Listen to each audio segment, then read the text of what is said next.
제목으로 계시록 18장 말씀을 선포합니다. 사람이 살아가면서 자기 뿌리를 모르는 사람 보면 우리는 뭐라고 얘기할까요? 호로자식이라 그러잖아요. 안 그럽니까? 옛날에 호로란 말이 오랑캐란 얘기입니다.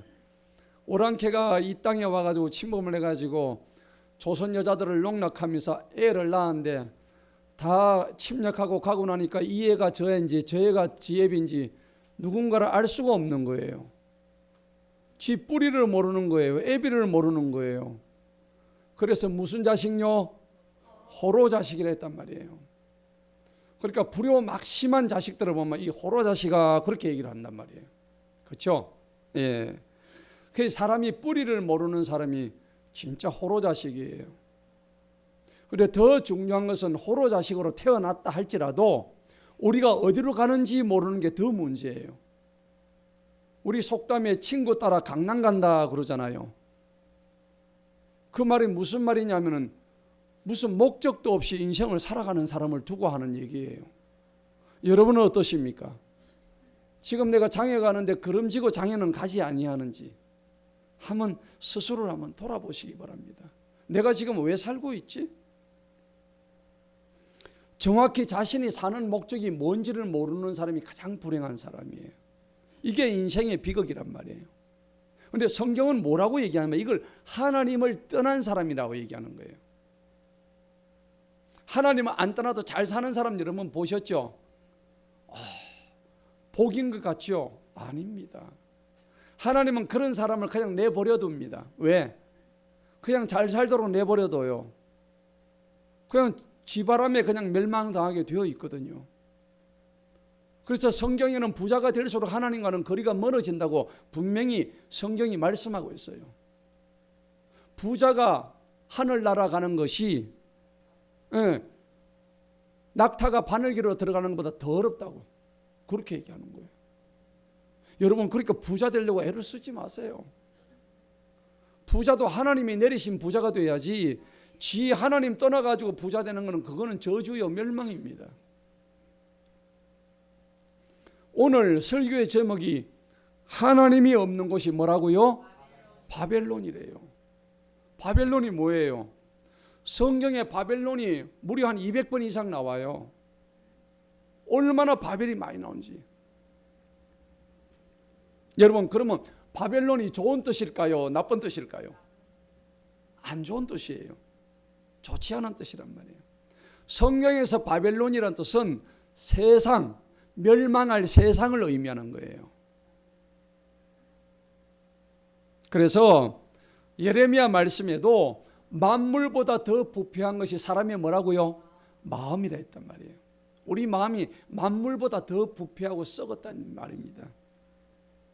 사람의 속이 그럴 정도로 아주 더럽다는 얘기입니다. 깨끗하지 못하다는 얘기입니다. 왜 그럴까요?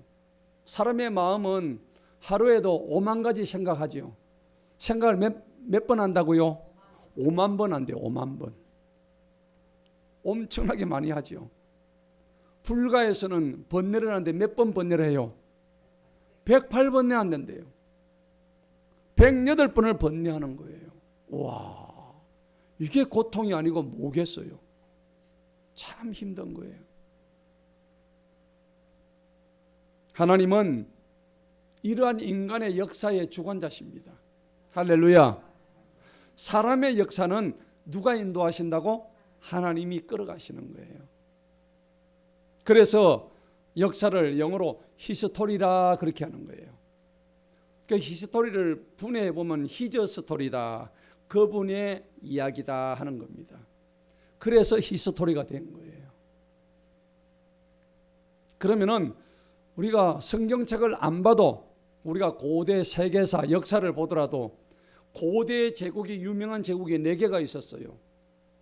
바벨론 제국, 그 다음에 페르시아 제국, 그 다음에 헬라 제국. 헬라는 어디입니까? 오늘날 그리스 제국이란 말이에요. 알렉산더 대왕. 그 다음 로마 제국 아시잖아요. 로마의 콜로세움, 로마 네로 황제, 그거란 말이에요. 근데 이 바벨론 제국이 먼저 나오는데 성경에 가장 먼저 아담이 에덴 동산에서 창조되고 난 뒤에 하나님께서 노아의 홍수로 완전히 쓸어버리고 난 다음에 가장 먼저 나오는 지명이 어디냐면은 바벨론이에요. 바벨이에요. 바벨론은 누가 만드는 도시냐면은 니므롯이 만들었어요. 니므롯은 노아의 아들 함의 손자고 구스의 아들인 니므롯입니다. 이 니므롯이 사실은 사단의 아버지예요. 이 니므롯이 한 게 뭐냐면 바벨이라는 도시를 만들어 가지고 거기다 탑을 쌓았죠. 그 탑의 이름이 뭐예요? 바벨탑이에요. 그래서 바벨탑이 좋은 의미가 아니죠. 현대도 지금 엄청난 바벨탑을 쌓고 있죠. 눈에 보이는 바벨탑, 여러분들 마음속에 있는 바벨탑. 여러분들의 바벨탑은 지금 몇 층입니까? 150층 될까요? 아니, 나는 30층이야. 20층이야. 각자의 높이가 다를 거예요. 근데 몇 층이 상관없습니다. 하나님은 바벨탑 그 자체를 싫어하셔요. 그리고 바벨탑은 성경적으로 보면 반드시 무너지게 되어 있다고요.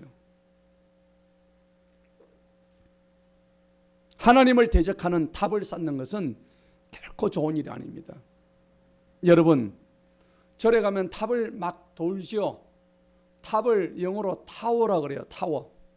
사람의 욕심이, 교만이 계속 올라가지고 자꾸 타워를 만들어요. 그러니까 타워를 만드는 것은 영적으로 보면은 결코 좋지 못한 일입니다. 왜? 사람이 하나님보다 더 높아지려고 하는 그러한 교만이 그 타워 안에 들어가 있어요. 지금 두바이에 가면 세계에서 가장 높은 그 타워가 있잖아요. 160층. 어마어마하게 높아요.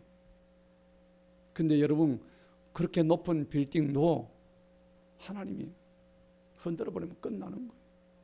아무것도 아니에요. 어쨌든 이 바벨탑 사건을 통해서 하나님이 바벨탑 사건 전에만 하더라도 언어가 몇 개였어요? 단 하나였습니다. 그런데 바벨탑 사건을 통해서 모든 민족을 온 지면에 흩으셨습니다. 하나님이. 그리고요, 우리가 쓰는 언어를 각 민족별로 다르게 하나님이 다 쪼개버리셨어요. 그래서 오늘날 성경이 번역된 게 1600개 언어로 다 번역이 되고 있습니다. 놀랍죠? 어마어마한 언어의 종류입니다. 역사적으로 보면은 이와 같이 바벨론은 옛날에 창세기 때 그 바벨론이 있었는데 그 바벨론은 구바벨론이라고 그래요. 그 구바벨론은 히타이트 족속, 성경에는 헷 족속이라고 그래요. 헷 족속에 의해서 그 구바벨론은 사라져버려요. 멸망당해버려요. 그리고 한 1000년 지나고 난 다음에 신바벨론이 느부갓네살에 의해서 이루어집니다. 그러다가 BC 539년에 이 신바벨론도 멸망을 당합니다. 무슨 제국에 의해서 멸망당하죠? 페르시아, 메데 바사 제국에 의해서 이 바벨론도 멸망을 당하게 되는 거예요. 그런데 왜 하필이면 이 바벨이란, 다른 것도 다 멸망했는데 바벨이 멸망한 것에 대해서, 그렇게 이 바벨에 대해서 오늘 읽었던 우리 요한계시록에서도 이 큰 음녀, 큰 성 바벨론이 멸망했도다, 쓰러졌도다, 무너졌도다, 그렇게 바벨론에 대해서 그렇게 얘기를 하고 있단 말이에요. 우리 인류 역사가 6000년 정도 됐는데 이 6000년의 영적 의미를 우리가 잘 알아야 됩니다. 하나님을 대적하는 역사가 인류 역사의 6000년입니다. 인류 역사는 하나님한테 순종한 역사가 아니에요. 순간순간마다, 고비마다, 시대마다 하나님을 대적했던 역사가 인류 역사 6000년이란 말이에요. 그래서 하나님을 따르기보다도 하나님을 대적하는 이방 종교가 거기서 막 나왔어요. 이방 종교가. 근데 성경은 반드시 시작이 있으면 끝이 있다고 해서 요한계시록에서 마지막 심판을 의미하고 있어요. 여러분 인생도 시작과 끝이 있는 거 아닌가요? 내 개인의 인생도 시작이 있으면 끝이 있는 거예요. 그 끝이 오늘이 될지 내일이 될지 누구도 몰라요. 여러분 아십니까? 아무도 몰라요.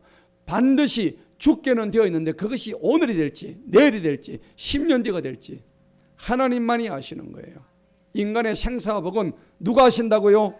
하나님만이 아시는 거예요. 그래서 성경에서 말하는 이 세상이라고 하는 것은 바로 바벨론이다 하는데, 바벨론은요 음녀, 아주 큰 성의 음녀가 지배하는 곳입니다. 이 음녀라는 것은 뭐냐는 거, 음탕한 여자. 성경에서는 여자가 뭐예요? 사단, 마귀, 음란한 여자, 마귀를 의미하는 거예요. 이 음녀가 지배하는 이 시스템, 이게 지금 세상의 시스템이란 말입니다. 적 그리스도가 나타나고 있는 이 시스템.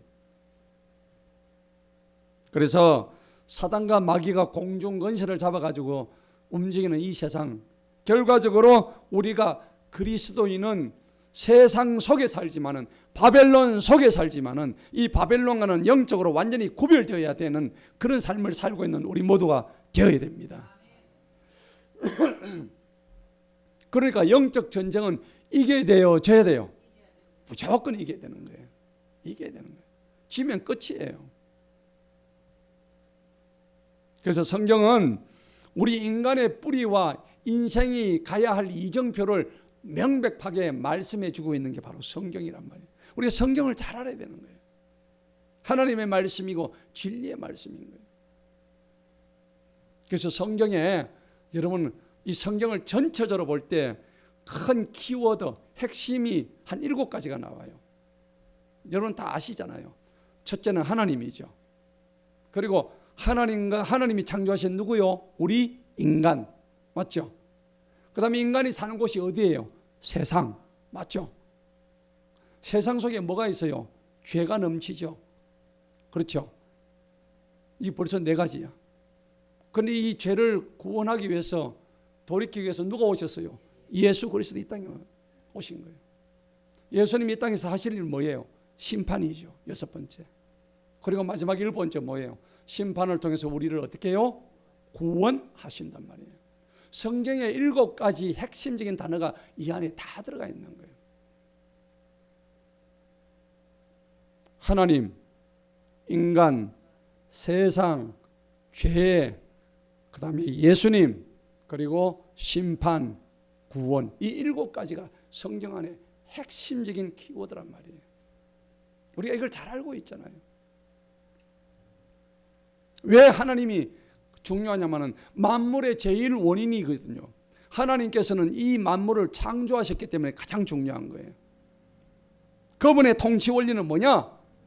그분이 이 땅을 통치하는 원리는 사랑이요, 진리요, 공의요, 은혜입니다. 하나님이 통치하시는 거예요. 누구는 그래요?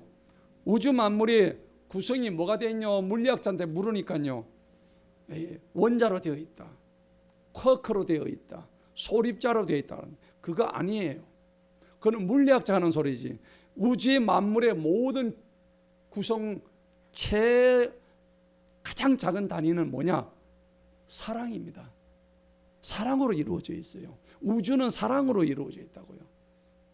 그 누가 여러분들이 물으면은 물리학적으로 대답하지 마세요. 우주의 구성 원리는 사랑이다. 그래서 하나님은 사랑이시다. 따라합시다. 하나님은 사랑이시다. 그래서 가디 들어본 거예요. 예. 그리고 2번째 인간이라 했잖아요. 인간은 뭘까요? 우리 인간이 2종류가 있어요. 육으로 살아가는 사람이 있고요, 영으로 살아가는 사람, 2가지 종류의 사람이 있어요. 여러분은 어느 쪽일까요? 영으로 살아가야 되죠. 그런데 세상 사람들은 어떤 사람이야? 영은 상관이 없어요. 눈에 보이는 것만 가지고 살아가는 육적인 인간이에요. 그런데 사실은 육적인 인간은 하나님이 싫어하시는 이유가 있어요. 하나님이 아담을 창조하실 때 하나님께서 아담을 창조하셔놓고 보니까 뭐라고 했습니까? 보시기에 좋았더라 그랬거든요. 여러분 아기 낳았을 때 보기 징그러웠습니까? 우리 애 낳을 때 너무 이뻤잖아요. 10달 동안 품었다가 애를 해산하고 나니까 그 애가 어때요? 너무 이쁘잖아요. 하나님 마음도 똑같은 거예요. 우리 인간을 창조하는데 보시기에 뭐 했다고? 나쁘다가 아니고 좋았더라. 그러면 이 인간은 뭐냐? 영적으로 회복되어야 될 대상이란 말이에요. 그런데 우리 인간이 왜 그리 타락을 했을까요? 하나님께서 우리한테 무슨 의지를 주셨어요? 자유의지 주셨죠. 이 자유의지를 지 마음대로 썼던 거예요. 하나님이 우리한테 자유를 주신 건 네 마음대로 하라는 뜻이 아닌데 이걸 착각을 했단 말이야. 이 자유를 가지고 사람을 찔러 죽이고 남한테 거짓말하고 사기치고, 이거 아니에요. 하나님께서 자유를 주신 것은 나쁜 데 가지 말고 네가 판단해서 옳은 데로 가라, 하나님의 공의를 따라라, 이 말씀이에요. 그런데 인간들이 이걸 모르고 나쁜 쪽으로만 따라가니까 이게 문제란 말이에요. 그리고 세 번째 키워드는 세상이잖아요. 세상이 뭡니까? 이 세상을 오늘 우리 설교의 제목인 바로 바벨론을 의미하는 거예요. 하나님을 대적하고 교만함으로 가득 찬 장소가 바로 세상인 거예요. 그러니까 이 세상은 결과적으로 나중에 어떻게 돼야 돼요? 멸망당할 장소란 말입니다. 성경의 요한계시록에 정확하게 기록이 되어 있어요. 오늘 기록이 되어 있는 그 내용이 바로 이 내용이에요. 우리는 그 속에 살고 있는데 돌과 쌀과 둘이가 섞여져 있는데 돌과 쌀을 구분해서 하나님은 다 구분하셔요. 여러분, 돌과 쌀이 섞여 있으면 여러분들 다 버립니까? 아니죠. 뭐를 가져옵니까? 채를 가져오죠. 채를 가져와 가지고 돌하고 쌀하고 다 날아가고 그냥 분리를 시킵니다. 그리고 쌀도 나락이 있는가 알곡이 있는가를 봐가지고 바람이 불 때 채를 흔들면 어떻게 돼요? 쌀아기는 다 날아가요. 껍데기는. 알곡은 고스란히 남습니다. 그러니 이 땅에 가득한 세상의 모습이 뭘로 나타나냐면 이방 종교로 다 나타난 거예요. 이 땅에 이방 종교가 너무 큰 거예요. 대표적인 건 뭘까요? 중세시대 천년을 하나님을 대적했던 종교가 뭡니까? 가톨릭이잖아요. 가톨릭은요, 대표적인 이방 종교고 아주 이단 중에 이단인데 성경을 본다는 이유 하나만으로 무려 1억 5천 명을 잡아 죽였던 종교예요. 가톨릭이 그래요. 로마 가톨릭이에요. 로마 교황이. 이태리 로마에 가면 베드로 성당 아시죠? 아주 큰 성당이에요. 거기 누가 살고 있어요? 교황이 살고 있다고. 교황. 교황은 누구의 자리에 앉은 사람이에요? 하나님 자리에 앉아 있는 사람이야. 자기가 하나님의 대리자야. 그러면서 베드로 위에 교회를 세웠대요. 이 반석이 베드로라고 생각하는데 아닙니다. 반석은 영원토록 변함없는 주 예수 그리스도가 반석이에요. 베드로가 반석이 될 수가 없어요. 베드로는 하나님 아니고 뭐예요? 사람이잖아요. 베드로는 수시로 변했던 사람이에요. 예수님을 팔아먹었던 사람이에요. 3번이나 부인했던 사람이에요. 예수님한테 한 자리 하려고 하다가 예수님이 베드로한테 뭐라 그랬어요? 이 사단아, 물러가라, 내 뒤로 물러가라 그랬던 사람이 베드로예요. 물론 베드로가 회개하고 나중에 십자가에 순교를 당했지만은 여러분, 그런 거 하나만 보더라도 베드로가 결코 반석 위에, 그 베드로라는 반석 위에 교회를 세울 수가 없는 거예요.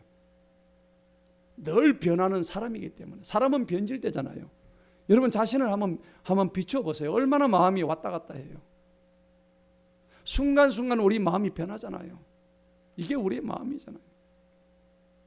잘해주면 헤헤 그랬다가 좀 못해주면 막 성질냈다가 이게 우리 마음이잖아요. 그리고 이 세상에서 하는 모든 일들이 죄란 말이에요. 죄라는 것은 이 화살이 목표를, 관역을 벗어났다는 얘기입니다.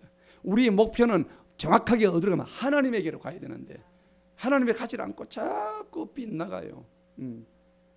늘 짓는 게 죄란 말이에요. 목표 설정부터 다 잘못된 거예요.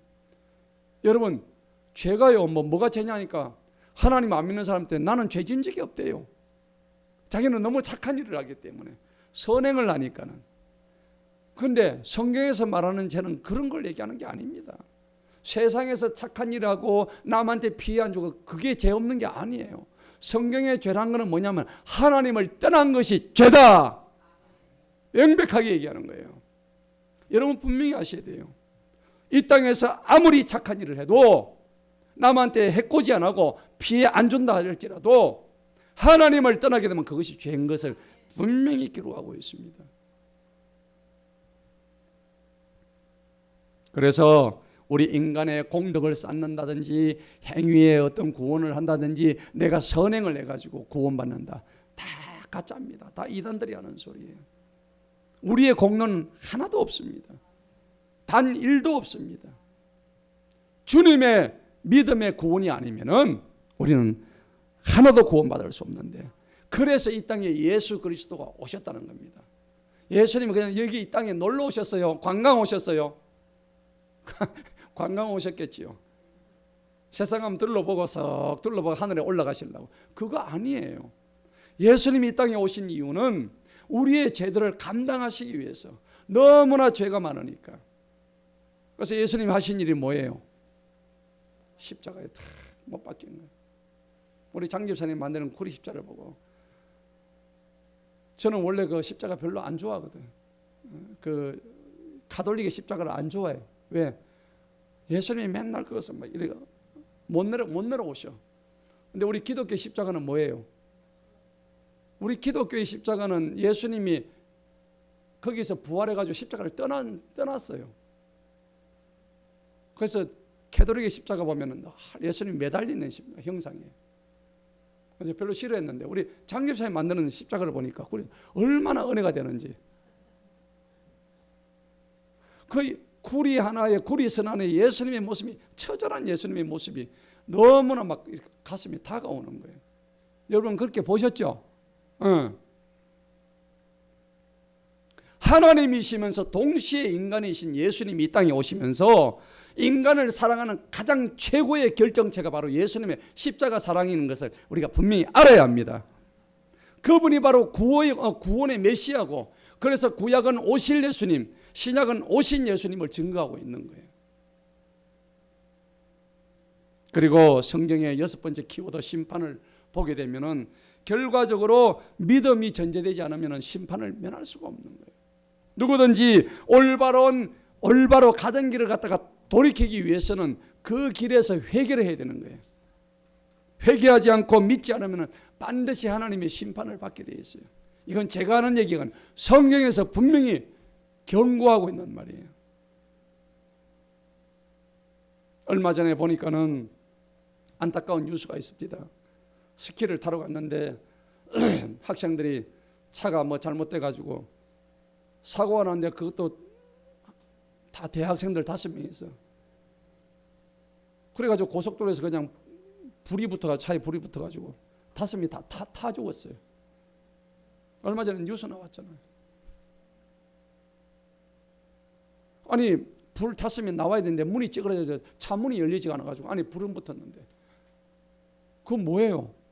불지옥 아닙니까? 눈앞에서 불이 지금 온다고 생각해 보셔요. 육신으로 맞는 불지옥을 지금 그들은 체험하고 죽었을 거예요. 무서운 일이에요. 그 뜨거움 속에서. 근데 제가 기도했어요. 하나님, 저들이 예수님을 믿기를 바랬는데 참 마지막이 언제 될지, 젊었다고 뭐 늦게 가는 거 아니에요. 늙었다고 빨리 가는 것도 아니에요. 생사는 오직 주님의 손안에 있음을 여러분들 믿으시기 바랍니다. 그리고 마지막 키워드인 7번째 구원은 뭘까요? 구원은 영생이냐 영벌 중에서 택하는 거예요. 하나님을 믿음으로 인해 가지고 영생을, 하나님의 은혜의 선물을 받는 것이 우리의 특권인 것입니다. 여러분, 저와 여러분 오늘 그런 특권을 다 가진 줄로 믿습니다. 믿음으로 구원받는 거예요. 오늘 이 7가지 키워드 중에서 제가 분명한 것은 이 3번째 세상에 대해서 제가 말씀을 드리는 거예요.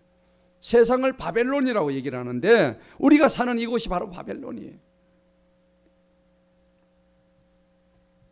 오늘 본문 18장 특히 요한계시록은 사도 요한이, 이 사도 요한이라는 사람이 예수님의 제자였어요. 그런데 2000년 전에 기록한 일종의 선지서, 예언서, 묵시서입니다. 묵시라는 것은 말 없이 보여주는 겁니다. 일종의 예언서죠. 다니엘서라든지 또 에스겔서, 스가랴서에서 이미 계시가 되었던 그러한 상황들을 신약 요한계시록에서 다 이루고 있는 장면들이에요. 이 말씀이 여기 나온 게 이미 다니엘서에 다 나왔던 얘기예요. 요한계시록의 주제가 뭐냐니까 심판주 되시고 구원주 되신 예수 그리스도를 통해서 하나님의 뜻이 종국에 다 이루어진다는 것을 나타내는 게 요한계시록의 주제예요. 그리고 이 요한계시록에 써져 있는 배경이 어딘지 아십니까? 터키예요. 오늘날 터키예요. 터키가 어떤 곳이에요? 지금 어떤 어려움을 겪고 있죠? 지진, 큰 지진이 벌어진 것이에요. 그 터키 지역을 과거의 성경에서는 소아시아다 그랬어요. 그래서 요한계시록에 보면 소아시아 터키에 있는 7교회의 이야기가 초반부터 벌어지는 거예요. 그러니까 7교회라는 영적 의미는 뭐냐? 세상의 7이라는 것은 충만한 소이기 때문에 세상의 모든 교회를 의미하는 거예요. 요한계시록에서 말씀하는 7교회는 세상의 모든 교회가 다 거기 포함되어 있는 거예요.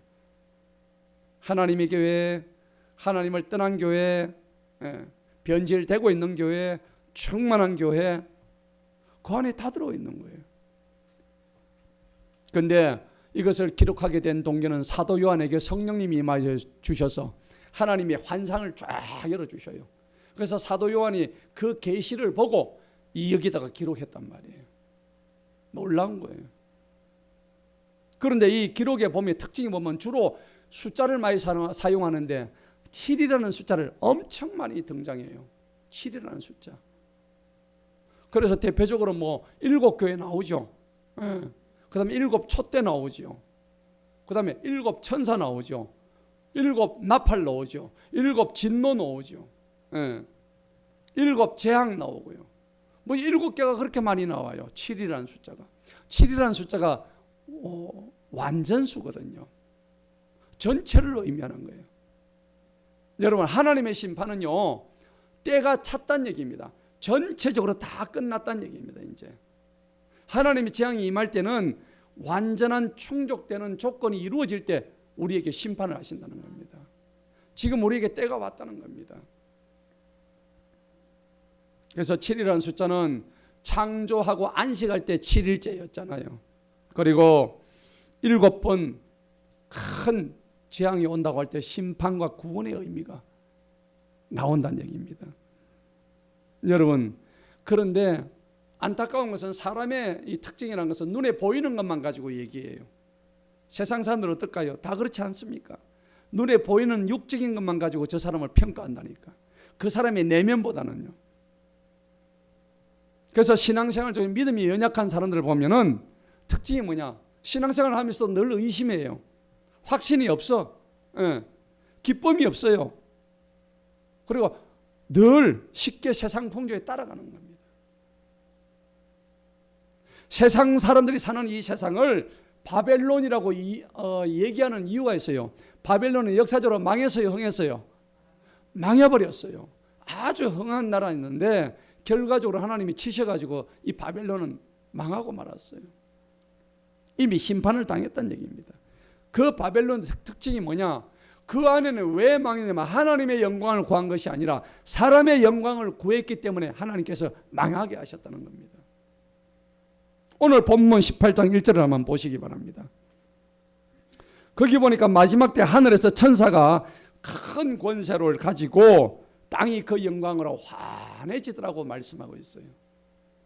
여러분, 하나님의 천사가 이 땅에 내려서 얘기할 때는 그 영광이 어떻게 해요? 이 땅에 환해지는 거예요. 하나님의 나팔 소리 천지 진동할 때에 하나님의 천사가 이 땅에 와서 얘기할 때는 전 지구적으로 하나님의 말씀이 동시적으로 이루어지는 거예요. 할렐루야. 그런데 2절을 보니까요, 한번 읽어볼까요? 다 같이 읽습니다. 그가 큰 음성으로 힘있게 외쳐 말하기를 무너졌도다 무너졌다 저 큰 바빌론이여 마귀들의 거처가 되었고 온갖 더러운 영의 요새가 되었고 온갖 더럽고 가증한 새의 세장이 되었도다. 세 가지가 나와요. 그죠? 큰 바벨론이 무너졌는데 첫째는 마귀들의 거처가 되었고 두 번째는 더러운 영의 요새가 되었고 세 번째는 가증한 새의 세장이 됐다고 얘기하였어요. 여러분, 결과적으로 이 바벨론은 세상을 의미하는데 세상은 어때요? 오늘 큰 바벨론이 했죠. 세상의 가치는 큰 거에 있어요. 맞죠? 집도 커야 되고 돈도 커야 되고 재산도 커야 되고 내 학식도 커야 되고 내 명예도 권력도 다 커야 되는 거예요. 그거 아니에요. 하나님은 큰 게 중요한 게 아니에요. 하나님 앞에 아무리 커봤자 그게 무슨 의미가 있겠어요. 그 큰 바벨론을 하나님은 다 쓸어버리신다는 겁니다. 3절 보십시오. 모든 민족이 지구상의 모든 민족들이 그녀의 음행의 진노의 포도주에 취하였다. 그녀가 누구예요? 바벨론을 얘기하는 거예요. 바벨론이 뭐 했다고요? 음행했다고요. 음행이 뭡니까? 하나님을 버리고 우상을 숭배했다는 얘기입니다. 육적 음행은 뭡니까? 남녀 간의 어떤 성적인 그런 음행을 저지르는 것을 또 의미합니다. 그런데 땅의 상인도 부자도 그녀의 넘치는 사치, 외모 겉모습으로 인해서 치부하고 미혹당했다고 얘기하는 거예요. 여러분, 세상 왕의 말을 듣지 않으면요, 세상에서는 어떻게 돼요? 쳐버려요. 세상 통치자의 말을 듣지 않으면 쳐버립니다. 죽여버립니다. 중세 로마 가톨릭 시대에 수많은 사람들이 그렇게 당했던 것은 하나님을 대적하는 사람들의 몸부림이었습니다. 그래서 오늘날 이 교회란 것은 그때 종교개혁을 통해서 이루어진 순수한 신앙 지키기였다는 것입니다. 하나님은 그리스도의 몸된 교회를 끝까지 보호하시고 지키십니다. 할렐루야. 여러분, 그러니 이 세상의 모든 전쟁은 다 영적 전쟁이에요. 육적 싸움이 아니에요. 에베소서 6장에 보니까는 우리의 싸움은 혈과 육이 아니다 그랬어요. 혈과 육이 아니에요. 정세와 건세와 이 세상의 어둠의 치리자들, 주관자들이, 공정 권세 잡은 자들이 다 우리를 함부로 자기들 마음대로 조종하고 있다는 거예요. 우리는 꼭두각시처럼 그냥 그 공정 권세 잡은 마귀에 의해서 그냥 노름을 당하고 있는 거예요. 그렇기 때문에 우리 성경에서는 너희가 하나님의 전신갑주를 뭐하라고? 입으라고. 따라 합시다. 하나님의 전신갑주를 입읍시다. 하나님의 전신갑주 입어야 되는 거예요. 그래야 우리가 살아갈 수 있는 거예요. 4절을 보시기 바랍니다. 또 내가 들으니 하늘에서 또 다른 음성이 말씀하시기를 내 백성아 그녀에게서 뭐하라고? 나오라, 빠져나오라, 빠져나오라. 너는 그녀의 죄들에 참여하는 자가 되지 말고 그녀의 재앙들도 받지 마라. 지금 너 앞에 재앙이 기다려주고 있는데 왜 재앙을 받으려고 그렇게 애를 쓰고 있느냐. 여러분, 시편 137편에 보면은 바벨론의 포로가 됐던 이스라엘 백성들이 바벨론 강가에서 눈물을 흘리면서 탄식하는 시를 올리는 게 시편 137편이에요. 1972년 유명한 팝송 가수 보니엠이라는 사람이 있어요. 그 그룹이 있어요. 여러분 잘 아시잖아요. 바벨론 강가에서 By the river of Babylon, 그거 아시죠? 팝송 우리 많이 불렀잖아요. There we sat down, yeah we were, when we remember Zion. 그 찬양이 찬양이 아니죠. 이거는 팝송이에요. 팝송. 예. 우리가 그때는 뜻도 모르고 다방에서 디스코테크 가지고 이런 거 막 틀어놓고 신나게 불렀다니까. 그런데 이 노래가 원뜻이 시편 137편이에요. 이스라엘이 불렀던 백성들이 불렀던 그 노래는 뭐냐? 포로가 되어 뭡니까? 이게 바벨론의 포로가 돼 가지고 날마다 눈물이 없이는 살아갈 수 없는 포로가 되어 가지고, 그래서 저들이 시편 137편에서 이 세상을 저주합니다. 이 바벨론을 저주합니다. 하나님, 우리를 지켜 주십시오. 우리 이스라엘 백성들의 원한을 갚아주십시오. 그렇게 얘기하는 거예요. 이사야 29장 13절에 주님이 그렇게 말씀하십니다. 이 백성이 입으로는 나에게 가까이 오고 그리고 나를 공경하지만은 그들의 마음은 내게서 멀리 떠나버렸다고. 주님이 그렇게 말씀하셔요. 주님은 세상에 지금도 빠져가지고 허우적거리고 어디로 갈지 모르고 지치고 상한 심령들에게 뭐라고 말씀하십니까? 돌아오라, 나오라, 빠져나와라, 컴백. 주님 그렇게 말씀하시는 거예요. 돌아오라 내 백성아. 우리 신약 말씀에 보면 집을 나가지고 제가 아버지 재산을 완전히 탕진한 탕돌이가 갈 곳이 없어 집에 가려고 그러는데 이 소식을 들은 아버지가 그 둘째 아들이 돌아오기만을 간절히 학수고대하면서 집에서 살찐 소를 잡아요. 잡아가지고 둘째 아들 거지 행색을 하고 돌아온 그 둘째 아들이 돌아오니까 버선발로 달려나가서 그 아들을 맞이하고 환영하고 잔치를 부릅니다. 집 나간 사람들 다 불러가지고 지나가는 사람 다 불러가지고 천국 잔치를 벌려요. 오늘 저와 여러분은 집 나간 탕도레와 같은 존재였어요. 오늘 주님은 구원의 메시지를 듣게 하기 위해서 오늘 이 자리에 온 줄로 믿습니다. 오늘 4절 그 뒤쪽에 보십시다. 너는 그녀의 죄들에 참여하는 자가 되지 말고 그녀의 재앙들도 받지 마라. 안 받아야 돼요. 사람이 스스로 바벨탑을 쌓는 이유가 뭐냐니까 하나님의 절대적인 통치를 벗어나려고 하는 거예요. 지가 왕이 되려고. 인간의 교만한 마음 때문에. 얼마나 어리석은지 몰라요. 그런데 바벨탑은 반드시 무너지게 되어 있어요. 무너지는데 언제 무너지느냐? 놀랍게 무너집니다. 여러분 오늘 거기에 보니까는 8절을 보시기 바랍니다. 8절에 보니까 그러므로 그녀가 받을 재앙들이 며칠 만에 닥쳐요? 하루 사이에 닥칩니다. 하루 사이에 모든 재앙이 닥치는데 여러분 이번에 터키 지진 보셨죠? 보셨잖아요. 하루 사이도 아니야. 그냥 새벽에 자고 있는데 그냥 후다닥 한번 흔들어 보니까 완전히 폭삭 주저앉아 버렸어요. 여러분 건물 무너진 거 보셨죠? 15층짜리 건물이 위에서 밑에 깔으니까 위에서 그냥 통째로 그냥 성냥꽉이 무너졌어요. 그냥 차곡차곡 쌓여가지고 밑에 있는 사람은 빠져나올 수도 없어요. 하나님의 심판하시면 이렇게 된다니까.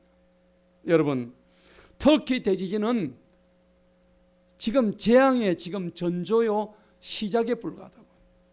이 모든 재난은 시작에 불과하다고 마태복음 24장에서 말씀하시는데 돌 위에 돌 하나 남기지 않고 내가 이 성을, 이 성읍을, 이 바벨론을 내가 다 무너뜨리겠다고 주님이 말씀하십니다.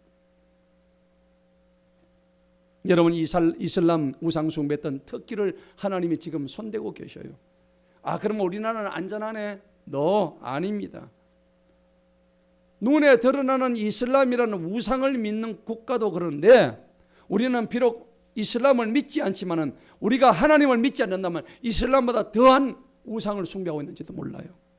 여러분 내 자신 속에 내 마음 속에 우상이 있는지 스스로를 돌아보시기 바랍니다. 그 우상을 하나님의 이름으로 부수지 않으면은 이와 같은 큰 지진과 같은 재앙을 당할 수밖에 없다는 얘기입니다. 언젠가는 이곳에 큰 지진이 저는 온다고 믿습니다. 여러분 하나님이 우리를 만드신 가장 큰 이유는 뭐냐면은 우리를 통해서 영광 받으시기 위해서 그렇습니다. 할렐루야. 우리의 삶의 목적은 뭐예요? 고린도서 10장 31절처럼 우리의 모든 먹든지 마시든지 무엇을 하든지 우리의 삶의 목적은 주 여호와의 영광 위해서 살아가는 것이 최종 목적이 되어야 되는 거예요.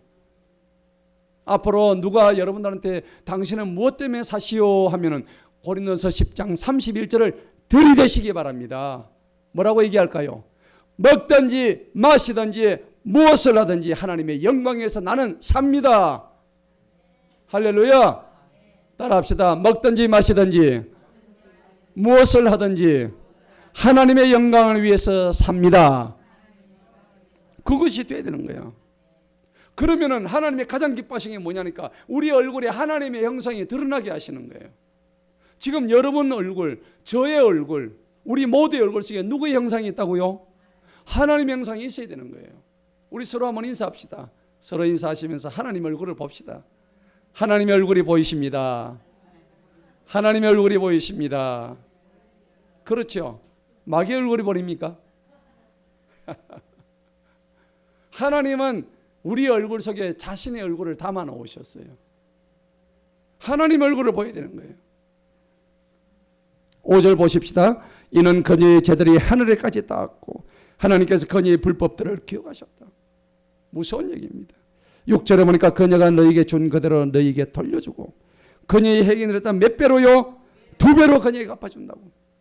그리고 그녀가 채운 잔에 2배나 채워서 그녀에게 주라.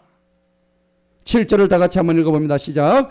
그녀가 얼마나 더 자신을 영화롭게 하고 호화롭게 살아왔던지 그만큼 그녀에게 고통과 슬픔을 주라. 이는 그녀가 마음서로 말하기를 나는 한 여왕으로 앉아있고 과부가 아니니 슬픔을 보지 아니하리로다 하기 때문이로다. 그렇습니다. 얼마나 오만하고 교만한 말입니까? 그런데 오늘 마지막 절 8절에 보니까 그러므로 그녀가 받을 재앙들이 하루 사이에 닥친다. 잠시 잠깐입니다. 여러분 우리가 예배드리고 있는데 지진이 나보세요. 그냥 앉은 채로 주저앉아 버려요. 하루도 아니에요. 잠시 잠깐이에요. 모든 것이 끝나버려요. 하나님이 손대시면 간다고요. 그런데 하나님이 손대실 때 4가지가 와요. 오늘 분명히 나오죠. 8절 보시기 바랍니다. 죽음이 나오죠. 애통이 나오죠. 기근이 나오고 불이 나옵니다. 4가지가 나와요. 여러분 이번 우리 터키 지진을 통해서 하나님이 맛배기로 보여주셨어요. 수많은 사상자가 지금도 깔려 있어요. 시체도 못 찾았어요. 혹자는 20만 명이 깔려있다고 그런 얘기를 해요. 그리고 이 죽음은 헬라어로 타나토스라고 그래요. 타나토스가 뭐냐? 너무너무 자기들이 자랑했습니다. 하나님 앞에 자기들의 교만을 자랑했던 거기에 대한 심판이 바로 사망이요 죽음이란 겁니다. 뭐라고 자랑했습니까? 7절에 보니까 나는 과부가 아니라고. 그리고 애통에 대한 심판입니다. 애통은 헬라어로 펜토스라고 그래요. 펜토스. 그런데 이 펜토스를 통해서 하나님께서는 슬픔에 대한 심판을 하신다고요. 풍부한 물질을 의존하고 있는 이 바벨론 사람들에 대한 하나님의 완전한 멸망을 예고하고 있다는 거예요. 그리고 기근은 흉년에 먹을 것이 없어진다는 겁니다. 저와 여러분들이 지금 얼마나 물질의 풍요를 느끼고 있습니까? 날마다 음식이 남아서 돌아가고 있죠. 버리고 있어요. 하지만 그때가 오면 먹을 것이 없어서 자녀의 살을 먹는다고 성경이 말씀하고 있어요. 여러분 우리가 정신을 바짝 차려야 됩니다. 마지막에 불입니다. 불로 심판하는데 이 불의 특징은 뭐냐? 완전히 죄로 그냥 없애버린다는 겁니다. 완전한 성의 멸망입니다. 하나님 말씀에 오늘 결론을 맺겠습니다. 신앙이란 것은 본래의 모습을 되찾아가는 과정이에요. 본래의 모습이 아까 뭐라 그랬어요? 하나님의 주신 형상을 되찾아가는 과정이라고요. 여러분 날 때부터 나쁜 사람 보셨어요? 여러분 어릴 때 나빴습니까? 살면서 다 나빠졌잖아요. 맞아요, 안 맞아요? 그렇죠?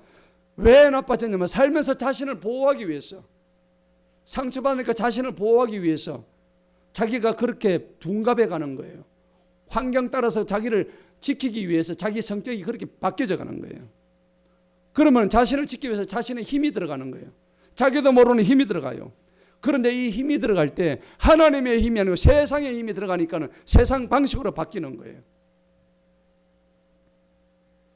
하나님의 방식, 하나님의 방법, 성령의 인도, 가르침대로 해야 되는데 자기 힘이 들어가니까는 이게 안 된단 말이에요. 그러니까 신앙은 뭐냐니까 내 속에 있는 힘, 잘못된 힘, 자기 방식을, 독을 빼내는 과정이 신앙이란 말이에요. 믿으십니까?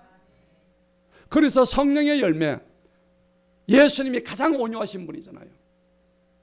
여러분, 우리가 온유를 배워야 되는 거예요. 내가 온유하지 못할 때는 온유한 이유가 있었어요. 왜 그럴까요? 온유하지 못한 환경 속에 있었거든요. 내 자신을 지키기 위해서 강한 모습으로 포장을 해야 되거든요. 지켜내야 되거든요.